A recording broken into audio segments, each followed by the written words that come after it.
આપણી બેન દીકરીઓ ખોટી રીતે કોઈ ફસાવી જાય અથવા ખોટી રીતે ક્યાંય જાય તો એને રોકવામાં આપણે શું મહેનત કરી શકીએ, એની પણ ચિંતા સમાજે કરવી જોઈએ.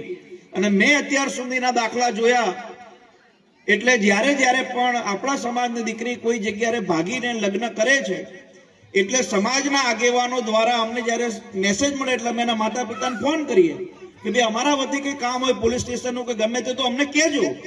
એટલે જેના ઘરેથી દીકરી ભાગી હોય બે શબ્દ જ અમને કહે કે હાર્દિકભાઈ એને કોઈ કે કાંઈ ખવડાવી દીધેલું છે. આ કોમન શબ્દ છે. અને બીજા કદાચ માતા પિતા થોડા આ બાબતે ન હોય, ખવડાવ્યું નહીં તો એવું કે હાર્દિકભાઈ હવે અમે એના નામનું નહીં નાખ્યું છે. મારી આપ સૌને વિનંતી છે કે આપણે આપણા ઘરની અંદર 2 લાખ રૂપિયા પડ્યા હોય તો દિવસમાં 10 વખત તિજોરી ખોલીને ચેક કરીએ છીએ, તો આપણા ઘરની અંદર આપણી લક્ષ્મી સમાન દીકરી 18, 17, 20 વર્ષની હોય તો એની પણ ચિંતા, એને પણ સાચવવાનું કામ એ આપણે કરવું જોઈએ. અને એ બાબતે પણ સમાજે ગંભીર ચિંતન કરવાની સાથીઓ જરૂર છે.